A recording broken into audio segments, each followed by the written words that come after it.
ಕೈನಲ್ಲಿ ನಾಯಕರ ಕಡೆಗಣನೆ. ಕೆಎಂ ಕೃಷ್ಣ ನಾಯಕ ಆರೋಪ. ಕರ್ನಾಟಕ ರಾಜ್ಯ ಕಾಂಗ್ರೆಸ್ ಸರ್ಕಾರ ಎಸ್ಟಿ ಸಮುದಾಯದ ಪ್ರಭಾವಿ ನಾಯಕರುಗಳ ರಾಜಕೀಯ ಭವಿಷ್ಯವನ್ನು ಕೊನೆಗಾಣಿಸುತ್ತಾ ಬರುತ್ತಿದ್ದಾರೆ ಎಂದು ಜೆಡಿಎಸ್ ಮುಖಂಡ ಕೆಎಂ ಕೃಷ್ಣ ನಾಯಕ ಗಂಭೀರ ಆರೋಪ ಮಾಡಿದ್ದಾರೆ. ತಾಲೂಕಿನ ಮಾದಾಪುರದ ತೋಟದಲ್ಲಿ ನಡೆದ ನಾಯಕ ಸಮುದಾಯದವರ ಸಭೆಯಲ್ಲಿ ಮಾತನಾಡಿ, ನಾಯಕ ಸಮುದಾಯದ ರಮೇಶ್ ಜಾರಕಿಹೊಳಿ ಮಾಜಿ ಸಚಿವ ಬಿ ನಾಗೇಂದ್ರ ಅವರನ್ನು ಷಡ್ಯಂತ್ರ ಮಾಡಿ ಅವರನ್ನು ಜೈಲು ಸೇರುವಂತೆ ಮಾಡಿದ್ದಾರೆ. ಪ್ರಸ್ತುತ ಸಹಕಾರ ಸಚಿವ ಕೆಎನ್ ರಾಜಣ್ಣ ಅವರ ರಾಜಕೀಯವನ್ನು ಕೊನೆಗಾಣಿಸಲು ಸಂಚು ರೂಪಿಸಿದ್ದಾರೆ ಎಂದು ಆಕ್ರೋಶ ವ್ಯಕ್ತಪಡಿಸಿದರು. ಇನ್ನು ಇದೇ ವೇಳೆ ಶಾಸಕ ಅನಿಲ್ ಚಿಕ್ಕಮದು ವಿರುದ್ಧ ಕೆಎಂ ಕೃಷ್ಣ ನಾಯಕ ಆರೋಪಗಳ ಸುರಿಮಳೆಗೈದರು. ತಾಲೂಕಿನ ಸಮುದಾಯದ ಸ್ಥಳೀಯ ನಾಯಕರಾದ ದೊಡ್ಡ ನಾಯಕರು 2013ರ ವಿಧಾನಸಭಾ ಚುನಾವಣೆಯಲ್ಲಿ ದಿ ಚಿಕ್ಕಮದು ಅವರಿಗೆ ತಮ್ಮ ಸ್ಥಾನವನ್ನು ತ್ಯಾಗ ಮಾಡಿದ್ರು. ಅಂತವರನ್ನು ಶಾಸಕ ಅನಿಲ್ ಚಿಕ್ಕಮದು ಗೌರವಯುತವಾಗಿ ನಡೆಸಿಕೊಳ್ಳಲಿಲ್ಲ.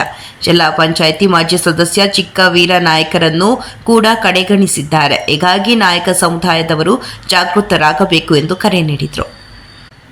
ಮಾಜಿ ಶಾಸಕ ಬಿಚ್ಚನಹಳ್ಳಿ ಚಿಕ್ಕಣ್ಣ ಅವರು ತಾಲೂಕಿನಲ್ಲಿ ವಾಲ್ಮೀಕಿ ಭವನ ನಿರ್ಮಾಣಕ್ಕೆ ಜಾಗ ನೀಡಿದ್ದಾರೆ. ಭವನ ನಿರ್ಮಾಣದ ಕಾಮಗಾರಿ ಕಳೆದ 15 ವರ್ಷಗಳಿಂದಲೂ ಕುಂಠಿತ ಸಾಗುತ್ತಿದೆ. ಸಿಎಂ ಸೇರಿದಂತೆ ಕೆಲವು ಸಚಿವರು ಜಿಲ್ಲೆಯವರೇ ಆಗಿದ್ರೂ ಹೆಚ್ಚಿನ ಅನುದಾನ ತಂದು ಭವನ ನಿರ್ಮಾಣ ಕಾಮಗಾರಿ ಪೂರ್ಣಗೊಳಿಸಿಲ್ಲ.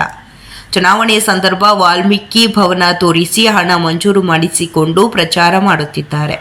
15 ವರ್ಷಗಳಿಂದ ಒಂದೇ ಕುಟುಂಬದವರಿಗೆ ಅಧಿಕಾರ ನೀಡಿದ್ದಾರೆ. ಮೀಸಲಾತಿಯ ನೆರಳಿನಲ್ಲಿ ಜನಾಂಗದವರಿಂದ ಮತ ಪಡೆದು ವಾಲ್ಮೀಕಿ ಸಮುದಾಯ ಭವನ ಕಾಮಗಾರಿ ಪೂರ್ಣಗೊಳಿಸಲು ವಿಫಲರಾಗಿದ್ದಾರೆ ಎಂದು ಕಿಡಿಕಾರಿದರು.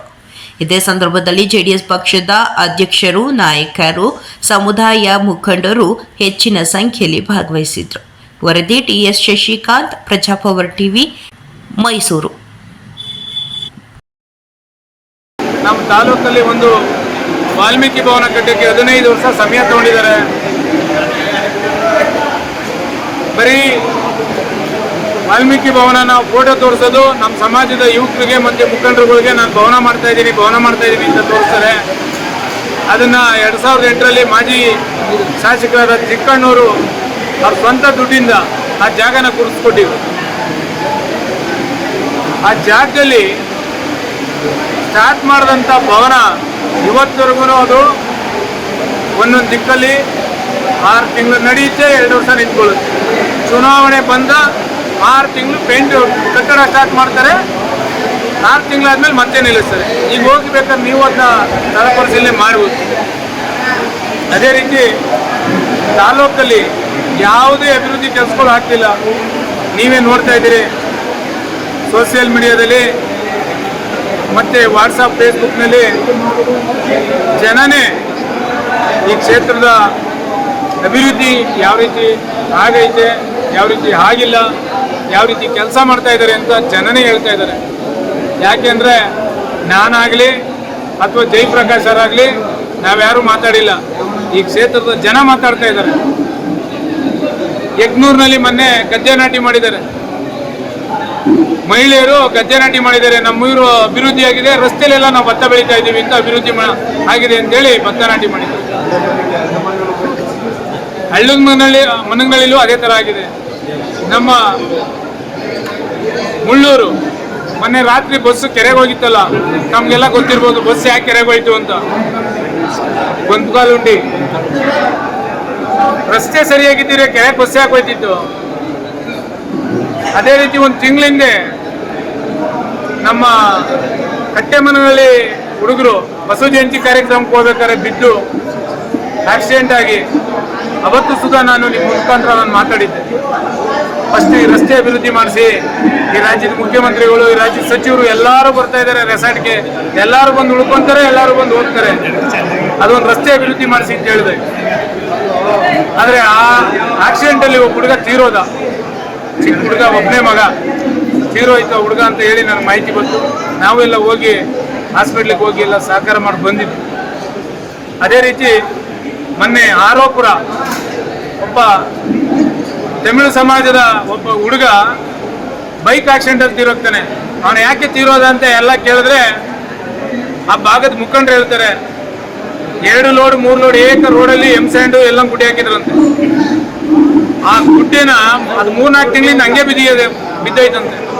ಆ ಗುಡ್ಡೆಗೆ ಹೋಗಿ ನೈಟ್ ಹೊತ್ತು ಆ ಗುಡ್ಡೆಗೆ ಆಕ್ಸಿಡೆಂಟ್ ಆಗಿ ಆ ಹುಡುಗ ಸತ್ತಿದ್ದಾನೆ. ಈಗ ರಸ್ತೆನಲ್ಲಿ ಏನು ಹಾಕ್ಬೇಕು ಏನು ಹಾಕ್ಬಾರ್ದು ಅಂತ ಅದಕ್ಕೆ ಸಂಬಂಧಪಟ್ಟ ಇಂಜಿನಿಯರ್ಗಳು ಗೊತ್ತಾಗಲ್ವಾ? ಹಗಲೊತ್ತು ರಾತ್ರಿ ಹೊತ್ತು ಈ ತಾಲೂಕಲ್ಲಿ ಹೆಚ್ಚಿನದಾಗಿ ಮಾತಾಡ್ತಕ್ಕಂಥ ರೀತಿ, ಅವರು ಮಾತಾಡಿ ನಮ್ಮ ಸಮುದಾಯ ಈಗ ಇವತ್ತು ನಾಯಕ ಸಮುದಾಯದವರೇ ಯಾಕೆ ಜಾಸ್ತಿ ಸೇರಬೇಕು ಅಂತಕ್ಕಂಥ ಉದ್ದೇಶವನ್ನು ಇಟ್ಕೊಂಡು ಅವ್ರು ಕರೆದಿದ್ದಾರೆ ಅಂತಂದ್ರೆ, ಯಾರೇ ಒಬ್ಬ ರಾಜಕಾರಣಿ ಆಗಲಿ ಅಥವಾ ಒಬ್ಬ ಮನೆಯಲ್ಲಿ ಹಿರಿಯ ಮನುಷ್ಯ ಆಗಲಿ ಫಸ್ಟ್ ಅವ್ರ ಮನೆಯವರ ಒಪಿನಿಯನ್ ತಗೋಬೇಕಾಗುತ್ತೆ. ಹಂಗಾಗಿ ನನ್ನ ಸಮುದಾಯ ನನ್ನನ್ನ ಒಗ್ಗಟ್ಟಾಗಿ ಎಲ್ಲರೂ ಕೂಡ ಕೈ ಜೋಡಿಸಿದ್ರೆ ಖಂಡಿತ ಇತರ ಸಮುದಾಯಗಳು ಕೂಡ ನನ್ನ ಜೊತೆ ಕೈ ಜೋಡಿಸ್ತಾರೆ. ತಾಲೂಕಿನ ಅಭಿವೃದ್ಧಿಗೆ ನಾನು ಸದಾ ಸಿದ್ಧವಾಗಿ ದುಡಿತಾ ಇದ್ದೀನಿ. ಯಾಕಂದ್ರೆ ನಾನು ವೈಯಕ್ತಿಕವಾಗಿ ಬದುಕಕ್ಕೆ ನನಗೆ ಹಣಕಾಸು ಏನು ಬೇಕಾಗಿಲ್ಲ. ನನಗೆ ದೇವರು ಸಾಕಷ್ಟು ಕೊಟ್ಟವನೇ.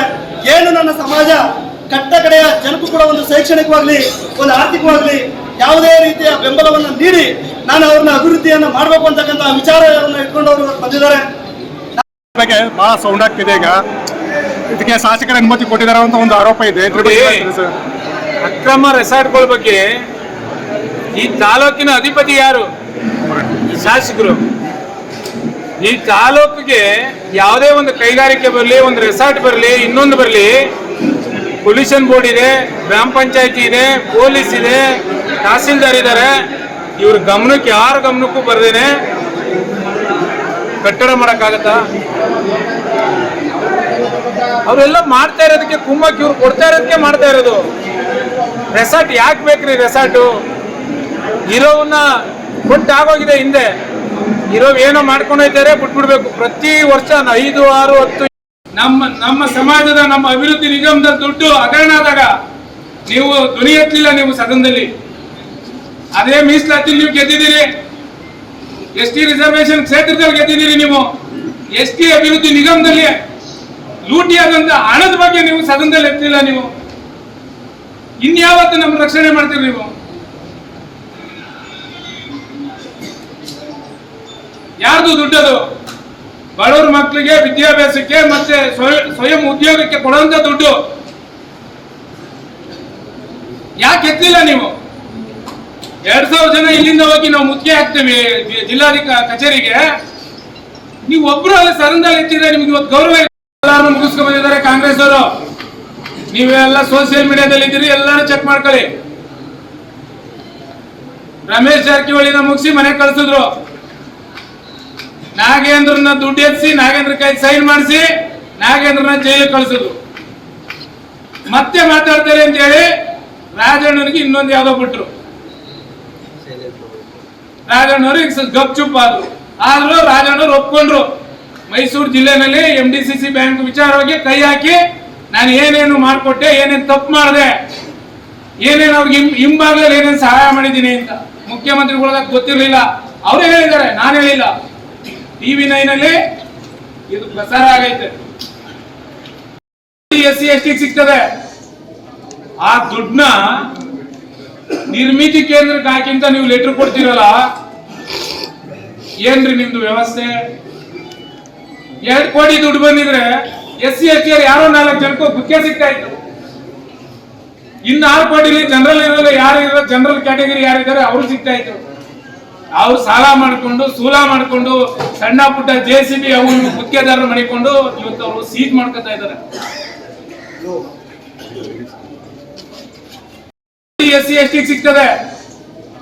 ಆ ದುಡ್ಡನ್ನ ನಿರ್ಮಿತಿ ಕೇಂದ್ರಕ್ಕೆ ಹಾಕಿಂತ ನೀವು ಲೆಟರ್ ಕೊಡ್ತೀರಲ್ಲ, ಏನ್ರಿ ನಿಮ್ದು ವ್ಯವಸ್ಥೆ? 2 ಕೋಟಿ ದುಡ್ಡು ಬಂದಿದ್ರೆ SC ST ಯಾರೋ 4 ಜನಕ್ಕೂ ಗುಕ್ಕೆ ಸಿಗ್ತಾ ಇತ್ತು. ಇನ್ನು 6 ಕೋಟಿಲಿ ಜನರಲ್ ಇರೋಲ್ಲ, ಯಾರು ಜನರಲ್ ಕ್ಯಾಟಗರಿ ಯಾರಿದ್ದಾರೆ ಅವ್ರು ಸಿಗ್ತಾ ಇತ್ತು. ಅವ್ರು ಸಾಲ ಮಾಡ್ಕೊಂಡು ಸೂಲ ಮಾಡ್ಕೊಂಡು ಸಣ್ಣ ಪುಟ್ಟ JCB ಅವು ಗುತ್ತಿಗೆದಾರರು ಮಾಡಿಕೊಂಡು ಇವತ್ತು ಅವರು ಸೀಜ್ ಮಾಡ್ಕೊತಾ ಇದ್ದಾರೆ.